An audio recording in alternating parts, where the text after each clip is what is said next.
E quem está pedindo isso não sou eu, não. É a ordem democrática. É a democracia que está pedindo esses recursos. Nada contra a estatal. Só que os recursos são necessários para a saúde, habitação, para outras coisas. Então, vamos usar recursos privados para fazer chapa de aço, para fazer perfuração de petróleo, para entregar carta. Deixa o setor privado cuidar disso e vamos, com o governo, garantir creche, saneamento, educação básica, saúde, segurança pública, que foi exatamente a plataforma que elegeu o presidente. Então, eu fico por aqui. Eu vou ter que sair para uma outra reunião. Posso, de repente, responder uma ou duas perguntas rápidas, mas a equipe está aqui e a equipe, quem conhece esse negócio mesmo é a equipe. Eu estou aqui só fazendo a propaganda do time. A turma que joga fica de manhã, de tarde, de noite em cima desses números, conhece tudo no detalhe, está aqui. Eu sou só um feliz companheiro de viagem dessa turma que eu encontrei aqui, que são brasileiros comprometidos com a mudança, muito experientes, não nos deixam cometer grandes erros. Erros todos vamos cometer, mas eles garantem que a gente não cometa os grandes erros, até porque testemunharam muita coisa que foi feita errada e querem acertar e querem melhorar o Brasil, tá certo? Então, eu realmente vou ter que ir, eu deixo você com eles, mas eu volto, acabando lá eu venho correndo para cá, se vocês quiserem ainda converso com vocês. Vamos lá, você tinha feito uma, eu vou deixar duas, você e você que pularam antes, e depois eu saio.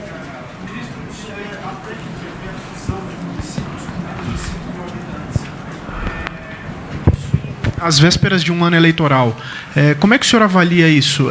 Como é que isso vai ser feito em meio a esse debate? Você vê que interessante, né? Quem pensa em sustentabilidade fiscal tem que pensar exatamente no que aconteceu, andou acontecendo antes, que foi a proliferação de Câmara de Vereadores, de municípios, etc.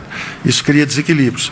Agora, seguramente, não foi um economista do nosso grupo que lançou isso lá, né? Quem pensa nisso aí, normalmente, é sempre uma liderança política, que chega e fala, olha, está acontecendo um negócio aqui. E são lideranças políticas experientes. E eles têm lá os combates deles. E nós vamos assistir isso aí. Do nosso ponto de vista fiscal, a gente sabe que realmente municípios têm dimensões ótimas, né? Se é grande demais é disfuncional, se é pequeno demais é ineficiente também. Nós não sabemos exatamente qual o tamanho ideal, mas vocês não acham que é um tema legítimo para um Congresso conversar? Não é que vem de fora. Quando a gente conversa com os políticos, porque, de novo, esse pacote não saiu da cachola de um economista. Vocês chamam, por isso que eu não gosto da expressão pacote, porque o que sai da cachola de um economista é um pacote.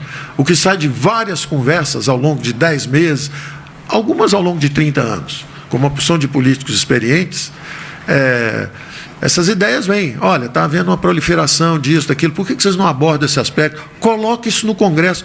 Senhores, cá para nós, quem é que deve decidir se município deve ter 5 mil, 10 mil ou 3 mil? Sou eu ou é o Congresso brasileiro? Não há nada mais oportuno do que deixar o Congresso conversar sobre isso. Então, isso vai, estimula, e eles têm a total capacidade de decisão. Falar assim, tira isso daqui, joga isso fora. Ou então, deixa isso aqui. Aí vem os parlamentares mais ligados aos municípios, vão dizer, não mexe nisso não mexe nisso não. Aí o governador, não, mas espera aí, eu também estou precisando de recurso aqui, você está com muito município pequeno dando dinheiro aí para vereador, que não tem nada a ver. Isso é um problema político legítimo. A sua pergunta, moça, tinha uma moça aqui que tinha feito a pergunta. Era você. Você passou a palavra para ela. Perfeitamente, eu gosto muito da Adriana. Gosto muito da Adriana. Pronto, a bola é com você, Adriana.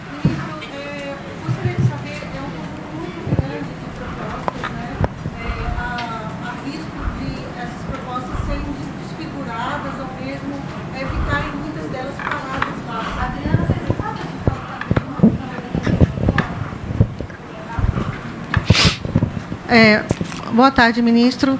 O senhor está enviando ao Congresso um projeto muito ambicioso, com muitas propostas. Qual o risco dessas propostas lá no Congresso serem desfiguradas, desidratadas? O senhor mesmo já reconheceu aqui que a sua ideia era fazer algo mais mais forte, principalmente em relação à desindexação. Eu gostaria de saber também qual o papel do presidente, né, Jair Bolsonaro, para reduzir esse alcance dessas medidas e qual a sua previsão de aprovação, o que o senhor vislumbra daqui para frente? Vamos lá. Como eu disse antes, eu acho que são várias dimensões a transformação do Estado. A razão minha de colocar tudo junto, isso é muito interessante. A experiência da Previdência era uma experiência seguinte: era um buraco fiscal que ameaçava implodir o Brasil. Você vê que como o desconto premiu a coisa econômica na hora que isso foi aprovado. Deu um horizonte de 15, 20 anos de estabilidade, os juros descem, a economia começa a andar de novo, começa a recuperar a dinâmica de crescimento.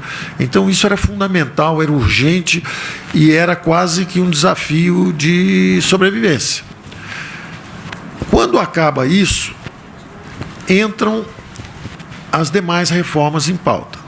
E aí o interessante é que, ao contrário do clima na Previdência, que houve um clima tenso no início, de um governo chegando que não falava a mesma linguagem de um governo, de uma Câmara e de um Senado que estavam também dissociados, estavam diferentes as linguagens.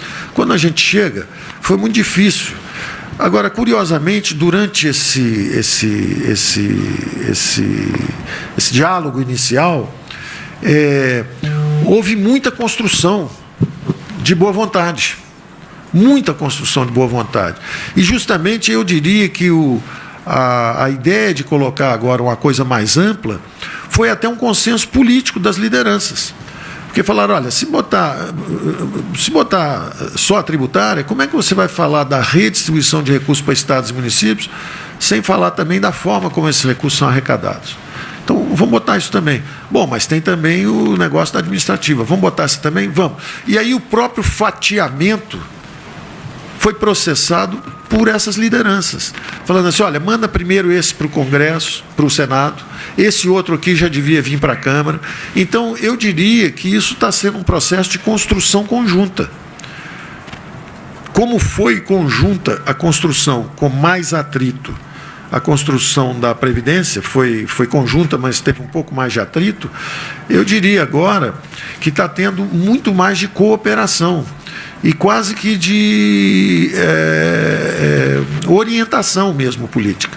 A própria classe política falando assim, olha, pode mandar, mas não é muita coisa. Não, essa aqui a gente anda um pouco mais rápido nessa, essa outra aqui, ela conversa com a do Pedro Paulo ali na frente e tal. Quer dizer, há um clima extraordinário de cooperação no Congresso e na Câmara. Pelo menos das lideranças, dos líderes, eu percebo isso e isso praticamente está nos levando. Eu, talvez, se me perguntasse, bom, o que você acha que devia ser e tal, talvez o foco fosse só no controle da despesa, mais um pouco, mas essa abertura de leque foi até sugerida pela própria classe política, e dizendo o seguinte, olha, não, vamos dar o contexto de transformação do Estado, vamos mostrar que o Estado está sendo transformado para o programa social. Ninguém quer vender uma estatal para guardar o dinheiro num banco, não. Você quer justamente para liberar recursos para a área social, para a saúde, para a educação. A democracia brasileira tem sido muito construtiva. A inclusão dos mais frágeis nos orçamentos públicos foi uma conquista interessantíssima também. O problema é quando você faz isso, mas sem tirar o dinheiro do gato gordo, né? Você dá o dinheiro para o pobre e não tira do gato gordo, você leva tudo para a hiperinflação, você bota a máquina, essa gigantesca máquina de transferência de renda, transferindo renda para quem já é privilegiado, seja através de um banco público, dando dinheiro para o empresário campeão, seja através da Previdência, dando emprego para quem já tem estabilidade de emprego, salário muito maior do que na iniciativa privada, tem tudo, tem todas as vantagens, ainda tem uma Previdência muito melhor que os outros. Então, nós temos que transformar essa máquina. E essa compreensão hoje é do Congresso brasileiro. Isso é do Congresso brasileiro.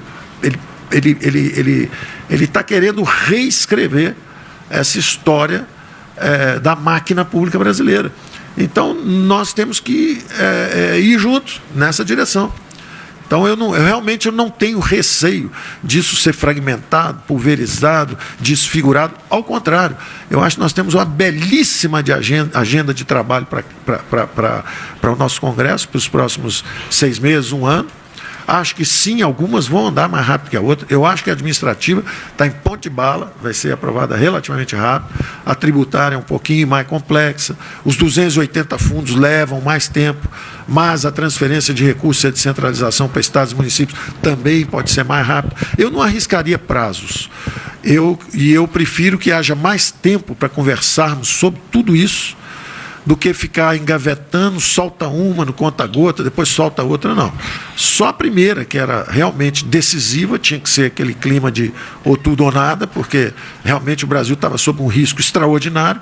Agora nós temos um pouco mais de tempo para redesenharmos o Estado brasileiro. A principal mensagem é essa, hein?